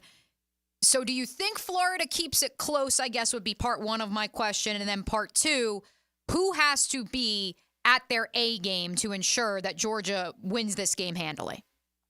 As far as being on their A game, I would assume it's probably going to be someone in the secondary because I think the Georgia offense can relatively handle the Florida defense. But again, we've been talking about explosive plays, the new quarterback this whole time. What's the best way to take care of young quarterback plays? To make him confused on the defense, get some interceptions, create pressures. I'm looking at Malachi Starks as being that key guy. He's done extremely well. He's one of the best defensive backs I've seen, at least recently. I'd say he's the best in college football right now, right there with Travis Hunter. Can't play both sides of the ball, but they're both extremely, extremely talented. I'm looking at him to be that X factor and create some confusion there with Lagway. And 16-point spread, yes, no? I feel like that's okay. I feel like I'll take those on. They're coming off their best win of the season against Kentucky. That's fair. What about the news dropping today with Florida, Georgia temporarily moving to Atlanta and Tampa 2026, 2027, obviously, as the Jags are getting their new stadium? Thoughts on those locations? Yeah, I'm not a huge fan of it. I mean, the locations themselves are pretty cool, keeping it at an NFL-type venue, but I'm a big fan of college football games being played on college campuses. So, I kind of wish that maybe for those two seasons you could see a game in Athens and a game in Gainesville for that because you just don't really ever see that. So, it's going to be good to have it back in Jacksonville, and it's certainly going to be cool to see them in an environment like that. But I think those games belong in the college setting. All right, Miles, where will you be for the cocktail party? Who from Fox 5 is headed down here to Jacksonville? It will be myself, actually, and there we go. Yeah, and my coworkers Sudu Badea and DJ Shockley, former Georgia quarterback. So it'll be my first time ever attending the cocktail party, so I'm excited. Very excited. Well, we will be at the Florida-Georgia Hall of Fame luncheon on Friday if you guys come down a little bit earlier. So hopefully... I believe you meant the Georgia-Florida game, but yes, I think we'll Georgia-Florida. Oh, there it is. Yes, that was a big discrepancy for Taylor and I in the social multimedia department, trying to figure out which logo we were going to use for all of our branding. So, yes, the Georgia-Florida game. If you are down there, Miles, on Friday, we would love to, of course, catch up in person. Appreciate you, brother man. Thanks for joining us. Absolutely. Thanks for having me on. There he goes again. Miles Garrett TV. We're not calling him Little Miles. He is Miles with an I, not Miles with a Y. And he is the weekend sports anchor up in Atlanta. Excited to see his coverage here from Everbank Stadium on Saturday. Like we alluded to, a loaded show today. Nico of the Boys and Girls Club, the National Youth of the Year out of Ed White High School, going to join us next after appearing live on national television for the World Series in Los Angeles this weekend. This is 1010XL and 92.5 FM. Helmets and Heels. This hour is brought to you by First Coast Honda Dealers. Get entertaining insight on Sunday's games all day Monday. They came together as a team. Sink your teeth into Dandy Foods Postgame Monday. It is a game. Makers of quality fresh sandwiches and home of the good stuff on 1010XL. Imagine driving a late model Corvette, BMW, Mercedes, Lexus, Honda, Chevy, Ford, and more, all at a fraction of the original sticker price. Visit Vaughn Motor Group's indoor showroom and browse a great selection of dream cars that are inspected with warranties. Before you make your next auto purchase, check out Vaughn Motor Group on San Jose Boulevard or at vaughnmotorgroup.com for a complete inventory listing. If you can dream it, you can drive it at Vaughn Motor Group.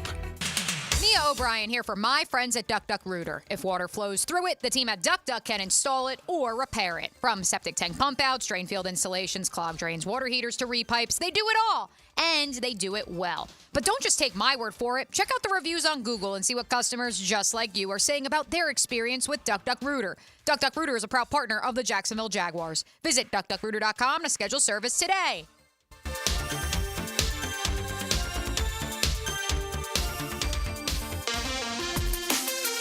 Hey, Higgin here for America's #1 daily fantasy sports app with more than 5 million active members. It's Prize Picks. Listen, all you got to do is pick more or less on 2, 3, 4, 5, or 6 player stat projections and then watch the winnings roll in. Heck, you can win up to 100 times your money on Prize Picks with as little as 4 correct picks. Here's what you do. Sign up today and get $50 instantly when you play $5. You don't even need to win to receive the $50 bonus. It's guaranteed. And Prize Picks always offers weekly promotions that can lead to big payouts like Taco Tuesday. Each Tuesday, Prize Picks discounts select player projections up to 25% to provide even more value for your lineup. Hey, you think Justin Jefferson is going to have more than 83.5 receiving yards, or Patrick Mahomes will throw for less than 267.5 passing yards? Cook up hot takes with Prize Picks. Run your game. If you're like most Americans, you have a ton of credit card debt and you're paying insane interest rates on that debt every month. Same for car loans and personal loans. Stop getting ripped off.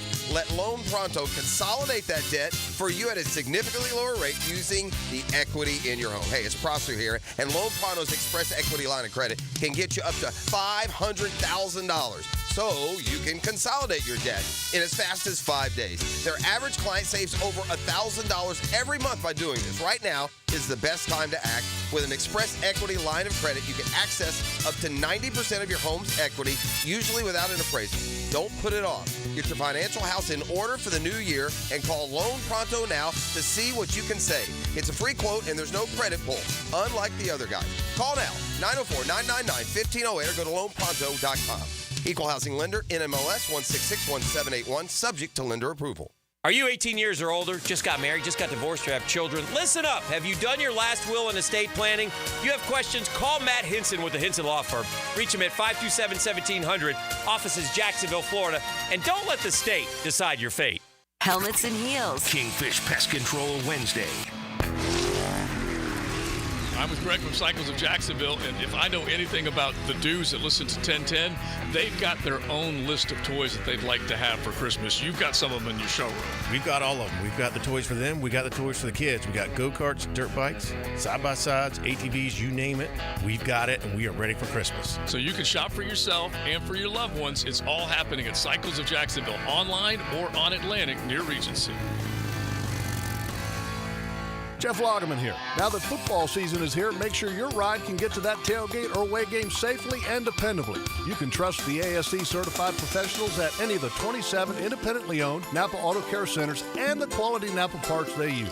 Napa Auto Care Centers can handle everything: oil changes, air conditioning, brakes, engines, transmissions, and more. Napa Auto Care offers a nationwide 24-month, 24,000-mile peace-of-mind warranty on most repairs. Find a Napa Auto Care Center near you. JacksNapaAutoCareGroup.com. 1010XL's running game takes a giant step forward. Well, Fred Taylor is the whole package. Fred Taylor joins Dan and Jeff on the drill. Monday morning running back with Fred Taylor is fueled by Epstein & Robbins and Monahan Jewelers.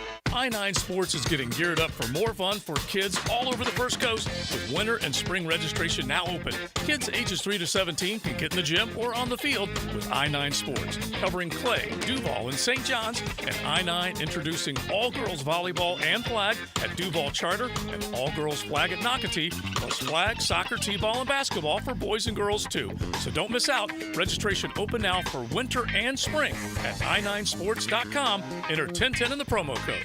Hear the Florida Gators all season on 1010XL. Brought to you by Renewal by Anderson Custom Windows and Doors. Proud partner of the Florida Gators. And by Farah & Farah, exclusive injury law firm of the Jacksonville Jaguars. I'm Frank Frangie for Ricketts Electric. Hurricane season is here, and now's the time to think about a home generator. My friends at Ricketts Electric can make sure your home always has power. They can install the perfect generator for your home and are even offering a 10% discount this month if you mention 1010XL. So call my friend Zach Ricketts today at 904-320-5960 or find them on Facebook. That's Ricketts Electric, the city's best power connection. Call them at 320-5960. 1010XL is presented by Farah & Farah, exclusive injury law firm of the Jacksonville Jaguars. Protecting you and your family. Call 396-5555. Jacksonville. Helmets and Heels is switched on by First Coast Lighting and Fans. Upscale lighting, fans, and home decor on 1010XL. while we await Nico of the Boys and Girls Club here of Jacksonville, FLA, and of course the National Youth of the Year by the Boys and Girls Club of America, Taylor Dahl has a giveaway for our Heeligans. We do. Lunch on the ladies. You can get a lunch for 2 to Chick-fil-A. Give us a call at 641-1010. Let's say caller number 5. All right, caller number 5, lunch on the ladies. Of course, we are off tomorrow, so be sure to stay tuned on Friday as well.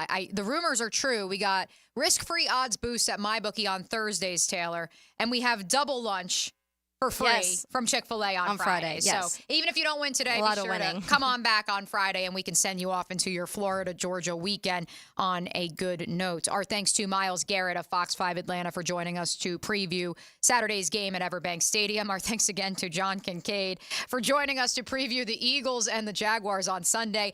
Y'all Heeligans came out firing after that one. You're hitting us up on Twitter. You're hitting us up on the text line designed by Lifetime Enclosures, the MyBookie Digital Studio.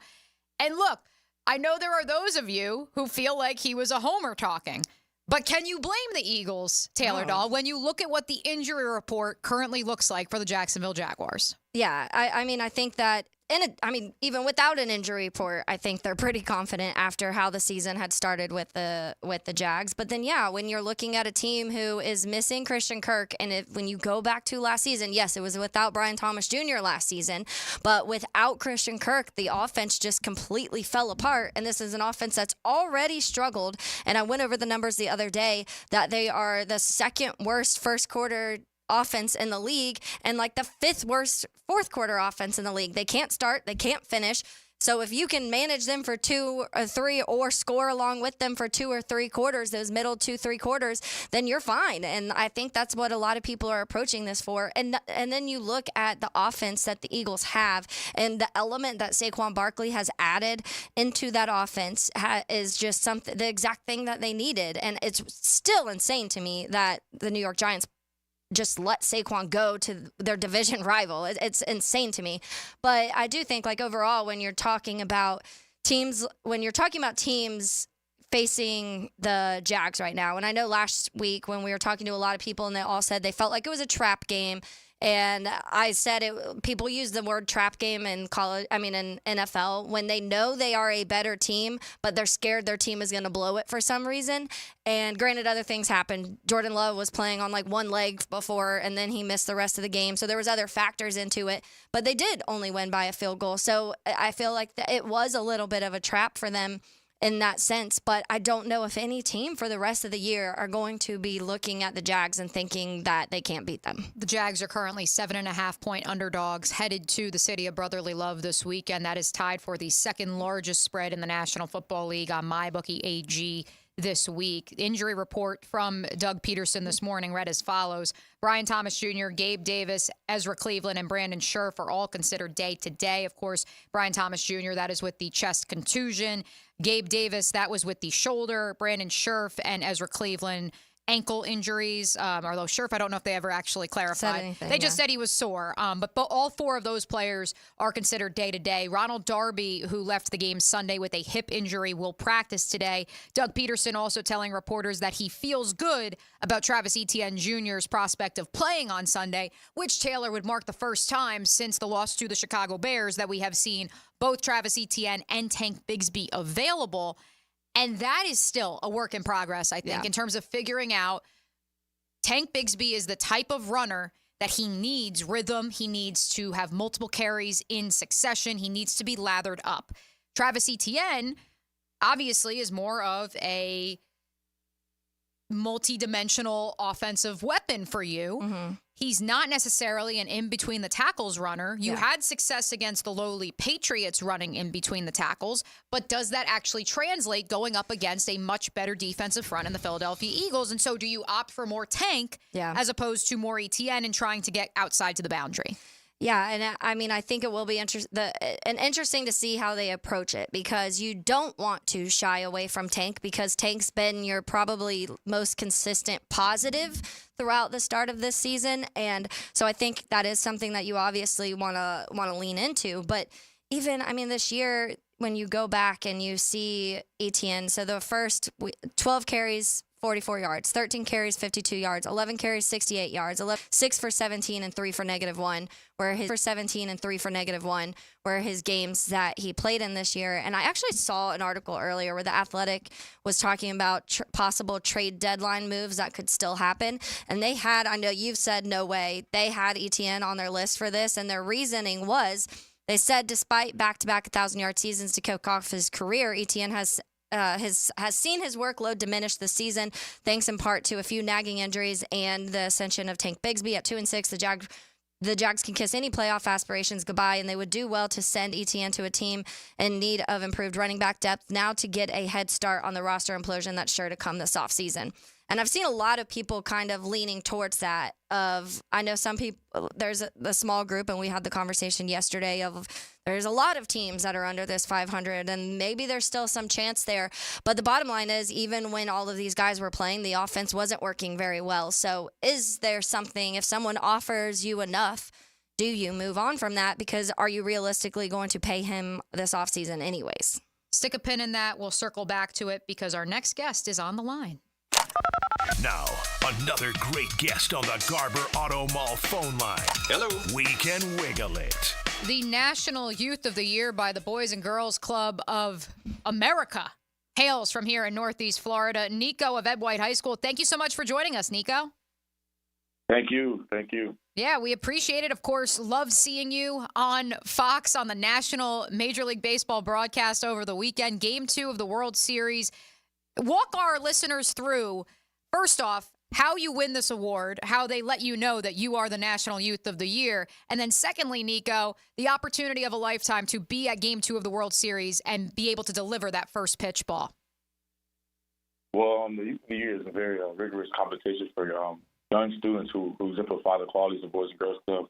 I mean, the characteristics of Boys and Girls Club only really speak on how students really impact the community and how they use their leadership skills to benefit others.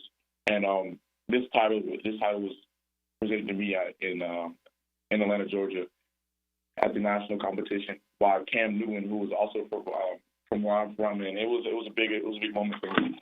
But going to the World Series was a great experience. Meeting Derek Jeter, meeting Papi Ortiz, meeting A-Rod again, it was a great experience. And being able to go on the field and really represent everyone, all the young black boys who look like me, was a great experience. Nico, was this your first Major League Baseball game that you've attended in person? Yes, ma'am. Well, in the third grade, I was actually, I sang the national anthem for our chorus in Atlanta, Georgia at the Braves game. And I actually didn't get to finish the whole entire game, so this was my first actual Major League Baseball game. And to root for the Dodgers to be in that stadium in that great environment was a great experience. So you are rooting for the Dodgers? Yes, ma'am. Yes, ma'am. Are you a Dodgers fan, though, Nico? Or is that just because you got to go to L.A. and they were so gracious of hosts? Well, I'm a Lakers fan. I'm a big LeBron fan. And, being in L.A. and rooting for the home team, I think I became a Dodgers fan. I've been watching the games. I'll watch the last game, and I'll be watching the rest of the series as well. All right, well, we're going to need you to have a word with our producer, RJ Saunders, who, He's of course, also is a Laker. He is not only a big Lakers fan, he is the host of our NBA program, Open Gym, here on 1010XL. So we may ask a Lakers question here, and we're going to have you talk to RJ off the air because he may have something or two to say about LeBron James. Nico, for you, when you step out onto the field, yes, you know Jeter's there, you know A-Rod's there as part of that Fox broadcast. Just describe what that was like when you, I'm assuming, came out from the dugout and got ready for this national presentation. Well, first they kind of lined us up on the sideline, and I was waiting for my turn, obviously, because Pearl was going before me, which is a hard follow. He's one of the greatest things I've ever heard in my life. But being on the sideline with all the MLB, like the players and stuff, they all lined up for the national anthem, and I was like, do I move out the way? Do I move out the way? And the head coach was like, nah, like, you can line up with us. We don't bite. And I remember just looking at the jumbotron and seeing, like, the camera pan towards me, and I'm lined up with all the MLB players. And it meant a lot for me because one thing I preach a lot to my peers is that you don't have to be an athlete. You don't have to be a celebrity to be somebody successful. And being on the sideline with them and me not even playing a sport. I mean, I played hockey sports in high school, but that's not what I was here for. It felt so surreal. You know what I'm saying? I felt recognized. I felt heard for the things that I do and the things I do in my community. And it's because I use my voice. And I just want to preach to everyone that you can do anything you put your mind to. And being on that sideline with them, it kind of was a big thing for me. And then being able to walk onto the field and be with Andre Ethier, and he kind of took pictures of me. It felt like it was my moment to shine, and my moment to really express everything that I stand for and everything the Boys and Girls Club stands for. Nico, before we let you go, I do want to talk a little bit about that. The Boys and Girls Club, you were also part of the Ed White Club, and both of these organizations do a ton for the community and helping kids, helping teenagers, just kind of having that sense of community, maybe when they don't have the family home to be able to have that. So what would be your message for anyone looking for something like that and how they get started? Well, I would like to say take the risk. I remember my freshman year in high school, I just moved from Atlanta, Georgia. I didn't really know anyone. And all Boys and Girls Club staff are very enthusiastic. I can almost guarantee that. So take the risk and find someone, because the movement is real and it does impact on people in the best way possible. And we do create leaders, and bright futures are made in Boys and Girls Club. I would tell you, just find the nearest club and go see what they have to offer. I mean, and if they don't have what you want, I give them advice. Let them know that what you want to do, because they are very inclusive. They will help you out. They will help you find out who you really are, and they will help you become a leader. Fresh off the plane from L.A., I'm assuming back here in Jacksonville, FLA, Nico. What's next for you, both in your involvement with the Boys and Girls Club and, of course, at White High School, too? Well, I'm actually at Florida State University. I got back on a Monday morning at 2 o'clock. But the next thing is to create more initiatives. The Fox Sports Award actually allowed other students to have a $5,000 scholarship. Whoever wins Youth of the Year out of Northeast Florida will have a $5,000 scholarship for them as well. I want to create more things like that, more opportunities for students to further their education, because I believe that education is imperative. Education is the most important thing in this world, and the more you know, the better you'll grow. I like to live by that saying, because, I mean, the more you know, the better you can help other people, and that's something that I stand for. So the next thing I want to do is create more initiatives for other students in Jacksonville so that they can further education as well. It is crazy speaking with you, Nico, to know that you are just 18 years old and the positive impact you're having here locally as well as on our nation. We can't thank you enough for joining us. Because I said we have to, before we let you go, I got to ask, Bronny James, is he an NBA player, Nico? Yes, he's an NBA player. I don't care how many minutes he gets on the court. He's on the same team as LeBron James. And I believe that he needs a little bit of time. You know, LeBron, he just got into the league, and he's fresh out of college. He only played 8 seasons, and because of his health conditions, he didn't get to play the whole season. So I'm just waiting for him to flourish. So I believe if we give him maybe a year or two, he'll be a solid role player for the Lakers. We'll let R.J. Saunders respond to that off the air. Nico, you are always welcome here on Helmets and Heels and 1010XL. Keep inspiring and keep doing great work, brother man. Yes, ma'am. Thank you for inviting me. There he goes again. That's Nico of Ed White High School, who was the National Youth of the Year by the Boys and Girls Club and, of course, honored at the World Series in Los Angeles on Saturday night. One more segment to go here on a Wednesday edition of Helmets and Heels, brought, of course, right here on 1010XL and 92.5 FM. This is Helmets and Heels. This hour is brought to you by First Coast Honda Dealers. Mia here for MyBookie. Our listeners have been killing it in a year full of surprises. MyBookie is the one book that's got your back. No fluff, no second guessing, straight up action. Does your other sports book pay out when you push on a bet? MyBookie pays you back. And if you're new to the game and not sure where to start, we've got you covered. Step 1, use our promo code 1010XL. That will double your bankroll with a 100% deposit bonus right from the jump. Here's a pro tip to get you rolling. The NFL teams with powerhouse offensive lines are dominating the run game this year, and betting game total unders has been printing money. Stack that with MyBookie's Risk-Free Thursdays. Why wait? That's right there, a new risk-free odds boost every Thursday. To find the bet, click the Bet Boost tab and scroll down. If it hits, you win. If it doesn't, MyBookie refunds your money. Sign up now and get your double deposit bonus with MyBookie, the best sign-up bonus for Florida bettors. Bet anything, anytime, from anywhere with MyBookie. Hey, Jacksonville, Taylor Dahl here of Helmets and Heels. Are you looking for a remix on the original Chick-fil-A chicken sandwich? The Honey Pepper Pimento Chicken Sandwich is a flavorful spin on a familiar favorite. Created with a Chick-fil-A filet, a drizzle of honey, pickled jalapenos, and a spread of savory pimento cheese. The Honey Pepper Pimento Chicken Sandwich combines your favorite flavors with a twist. And this year it's back with a bite with a spicy filet option available for a limited time only. So stop by today and enjoy one at your local Chick-fil-A restaurant. These are interesting economic times. That's why it's so important to have someone you can count on. That's ITP Partners. Jacksonville folks taking care of our Jacksonville money. Experience? You best believe you want to give your hard-earned money to folks you trust. Jeff Hartman, Chris Bryan, Dan Abel, Reed Wingate, Scott Regner, Janice Cobb, and Reagan Wright have the expertise and knowledge to help clients in their financial lives, focusing on investment management, financial planning, and risk management. ITP Partners, financial partners for life. Securities offered through American Portfolios Financial Services, Inc., member FINRA SIPC. Jacksonville, are you ready? The college basketball season is tipping off with an epic in-state showdown. The Florida Gators and South Florida Bulls go head-to-head in the Jacksonville Sports Foundation Invitational. Be there Monday, November 4th at Veterans Memorial Arena and witness this in-state rivalry live. Secure your seats now at Ticketmaster.com. It's Florida versus South Florida to start the college basketball season on November 4th in Jacksonville. Get your tickets now at Ticketmaster.com. It's a Helmets and Heels Kingfish Pest Control Wednesday. Hello, I'm Jerry Holland, Duval County Supervisor of Elections. Do you like lines? And I'm not talking about offensive and defensive lines. I'm talking about the long lines you will be standing in if you wait to vote on Election Day.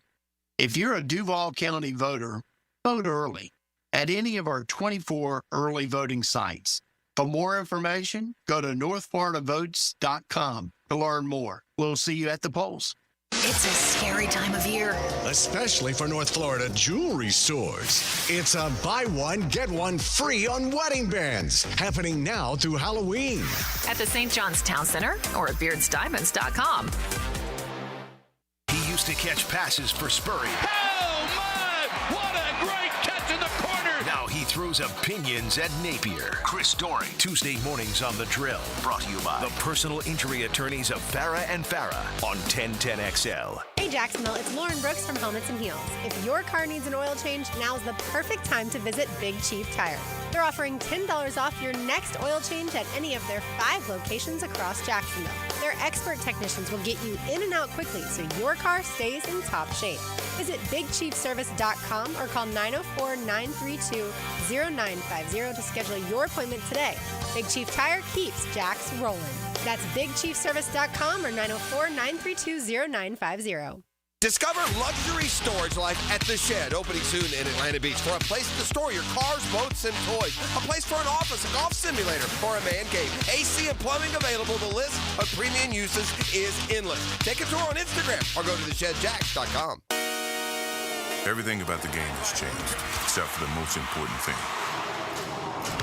What you have inside. It is what drives the game. It refuses to be ignored. It sweats everything, turns an athlete into a legend. Gatorade, is it in you? From Gatorade Zero to Gatorade Endurance Formula and Gator Light, there's something for every athlete. Find it at your local Winn-Dixie. It's a win-win. Gatorade, official partner of the NFL. Grab your lucky spot on the couch, because traditions make Sunday easy to enjoy. Bud Light, easy to Sunday, easy to enjoy. Bud Light is the official beer sponsor of the NFL. Enjoy responsibly. 21 plus. Copyright 2024 Anheuser-Busch. Bud Light Beer, St. Louis, Missouri. If your IT, data security, and your office copiers are operating perfectly, you must have hired ABS, Advanced Business Solutions, as your technology partner. Advanced Business Solutions. This is Dr. Kevin Kaplan, head team physician for your Jacksonville Jaguars. Here's the latest update on the Jags, brought to you by Baptist Health and JOI.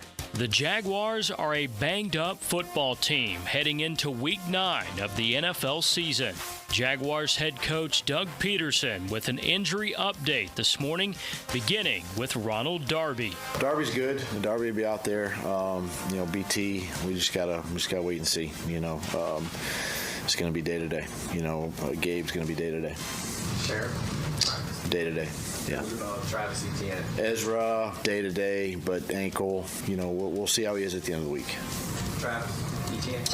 Yeah, should get him back. Looking forward to getting him, out there and getting some reps. See how he feels. Doug Peterson this morning. I'm Andrew Gibson with your Jacksonville Orthopedic Institute Jaguars update. 1010XL is presented by Farah & Farah, exclusive injury law firm of the Jacksonville Jaguars. Protecting you and your family. Call 396-5555. Jacksonville. Now, the Cool Down with Donovan Air Electric and Plumbing. Keeping Jack's cool since 1987.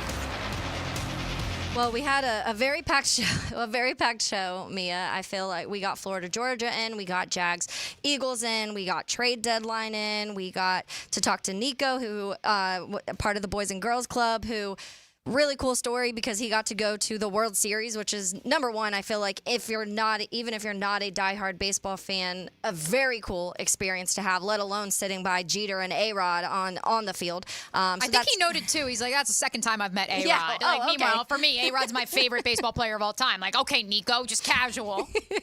But we are Tuesday, obviously November 5th is the trade deadline at 4 p.m. And so that is going to be interesting. In my tangent brought to you by Chick-fil-A earlier, I mentioned how the trade deadline, in general, the in-season trades have increased, but the week of the trade deadline, week of trades have increased a lot too. We just saw Roy Robertson-Harris and Cam Robinson be traded by the Jaguars. Are there more moves to come? I know we will probably get to that maybe a little on Friday if we think possibly something else can be done. Or maybe there's some other big moves around the NFL that we can talk about. But it is just intriguing time of year of what teams, because usually when a team like that, a team is making a trade to acquire somebody and giving up draft compensation, then usually they feel like they are in the race to be one of the better teams in the league and kind of compete in the playoffs. Obviously, Vikings feel that way, and losing Darius Hall was a massive hit to them, so they did have to kind of figure out a way to patch that hole a little bit and get to the postseason, especially in the NFC North, facing all of the best defenses pretty much that the Vikings have to go against. So it's a move they had to make, but it will be interesting to see the next 4 or 5 days what goes on and who else gets kind of thrown to another team mid-season. I still can't believe that stat from your tangent earlier, Taylor, that between 2011 and 2016, there were 8 trade deadline trades made in the National Football League. And there's already 9. It's insane. Yeah. And like I said, my first thought, unfortunately, is it goes back to the NFL is king, whether it's in between the lines of a playing field, off the field, with how much we've invested emotionally, spiritually, physically here at 1010XL in the NFL draft, the NFL combine, how much fans care about that off the field action. That's my first thought. Yeah. My first thought is, my goodness, the NFL just continues to dominate the headlines. It doesn't matter. No two ways about it. I mean, the NFL play their cards so well to make it almost year-long thing, because there's barely any time, maybe those 6 weeks that you have between June and training camp, at the end of June and training camp, do you have a little bit of maybe quietness, but outside of that, it's pretty much obviously the season going from September to February now, and then you have a little tiny bit of space between that before you're talking about the combine. But by the way, there's still the Senior Bowl and all of that even between the postseason and when the Super Bowl actually happens. Then you're pretty much straight into the combine, and then you're pretty much straight into free agency, and then you're in draft talk, and then you're in rookie minicamp, and then you're in OTAs, and then you have 6 weeks, and then it's training camp. Like, the NFL does such a good job of making sure that we have something all year long. I do want to note, as we continue to cool down and before we say hello to XL Primetime, that we did get notification, round of applause, RJ, from the Jacksonville City Council, that they have passed a resolution in Nico's honor for all he is doing for Jacksonville and the rest of the country as the National Youth of the Year for the Boys and Girls Club of America. So our thanks to Jacksonville City Council for supporting our Boys and Girls Club locally and for supporting Nico and all the amazing things that he is doing. In continuing to cool down, some of you Heeligans are now sending in your cool downs. Which, I love it. Send them. Send them if you want. Thanks for hanging with us for 2 hours here on the Superstation, 1010XL and 92.5 FM. From one of our friends in Indiana, Taylor, my main takeaway from John Kincaid was that he was the most chill sports talk radio host from the Northeast that I have ever heard. Let me just tell you, 574, it's you and a handful of others, because, man, he lit up the phone lines when he joined us to break down the Eagles and the Jaguars. But, of course, it's always fascinating to hear from someone who was in Philly, where Doug Peterson is still revered. Mm-hmm. He could walk into any restaurant and there would be multiple people looking to pay for his meal to this day, despite the fact that he was fired. Yeah. And they will all tell you why they believe things went awry in 2020 and how difficult it is for them to watch what is happening in Jacksonville right now. Yeah, I mean, a Super Bowl helps that. I think Certainly. I think that if that year didn't end in a Super Bowl and it ended in whatever, they get up, they lose in the Super Bowl or they lose in the conference round before that, and then the next year went the way it was, they probably wouldn't have the same thought process. And that's why I think maybe certain thoughts and feelings are a little bit different at this moment here, because you had the end of 2022, you win a playoff game in 2022, but since then things have been kind of messy. So if the Jags won the Super Bowl that year, like if the Jags beat the Chargers and then beat the Chiefs and then went to the Super Bowl and won, it would not matter what Doug Peterson was doing right now. Honestly, people would be like, whatever, we got a Super Bowl, that's what your main goal is, it's only a couple years out of it, and they'd start making all of these excuses of injuries and other things that have happened. So winning erases a lot of other things. It was interesting. I could have talked to him for an hour about Doug and Press Taylor.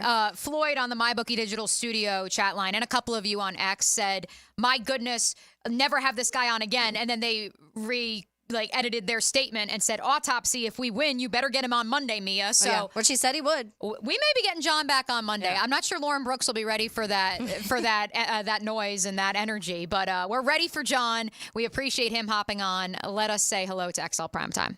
Now, the 2-minute drill, brought to you by Injury Care Centers, the exclusive provider of BioTarget regenerative therapy for pain. Visit GoBioTarget.com for a location near you. Leon, I wish you had joined us just a little bit earlier because we had Nico out of Ed White High School, who's the National Youth of the Year by the Boys and Girls Club of America. Nice. But he is a Los Angeles sports fan. He thinks Bronny is not being given a fair shake. He thinks Bronny's not given a fair shake? No, he thinks Bronny needs time to develop, and he is an NBA player. Oh, okay. You're a Lakers fan? I am a Lakers fan. Floor is yours. Bronny needs to go to the G League. He needs to be rough and toughened up a little bit, all right? I mean, all this, favoritism he's getting from Papa, he needs to get roughed up a little bit. Are there some defensive players here in Jacksonville that need to go to the G League and get roughed up a little bit? Yeah, I can name a few. They're on our starting lineup. Outside of Trayvon Walker. 386 on the text line, designed by Lifetime Enclosures. I'm cooling down with, now that Cam is gone, can we call him, or can we call Shatley? Interesting. How do you evaluate the Jaguars' offensive line depth with the move yesterday?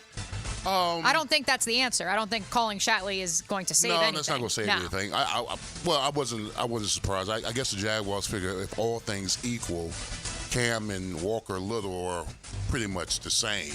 And I was interested. I would want to know if Trevor had any say so in this. Who does he feel a lot more comfortable behind, because it's his blind side. Mm-hmm. And I would think he would have a pretty good relationship with Cam, knowing that that's his left tackle. So I don't know if the Jaguars give him any say in it. Obviously not. Yeah. It's gone. I just said to Jaguars today, Leon, that ultimately, I don't want to say Cam played his hand, but by Cam not taping up, wearing ankle socks on the field during pregame warmups and during the duration of the game, having a ball cap on Sunday, he forced their hand. And at that juncture, if you are the Minnesota Vikings, if you are the Chicago Bears, if you're any of those teams that may have been interested in a left tackle, you know that the Jags have no choice. They ultimately have to send him away if they are hoping to keep this locker room together. Am I right in that estimation? Yeah, you're right. I can dig it. Can you see a world where they move Anton to left? And because it seems like a lot of people thought he would be that future left tackle anyways. Yeah, well, he played left tackle at Oklahoma. Yeah. So he had to go to right. I don't think that transition is tough. I think it's a lot tougher to be a right tackle to go to left tackle than a left tackle to go to right. But yeah, I don't see any problem. I think Walker Little right now is going to be auditioning for the next 9 games. Mm-hmm. He's going to be auditioning because they're going to make. Because first of all, it's fiscally more possible for them to sign him than they would to sign him. Yeah. All right. And I'm not sure if he's going to take a hometown discount, because if I'm his agent, I'm saying, hey, listen, this is your future, your left tackle, whatever. Or might be a situation where the Jaguars go and get a left tackle. Bill Campbell, LSU. They can get him in the first round. We're already in draft. I say, are you not worried about him after that A&M game and the short arms? Yeah. And, they're even talking about the right tackle there probably is going to have to kick in the guard. Yeah, but listen, I've seen listen. You play offensive line long enough, you gonna have bad games. But I've seen this kid from his freshman year. He's been solid. So if you have one bad game, I mean, but I think he's an outstanding left tackle. I think he'll be a welcome addition here in Jackson.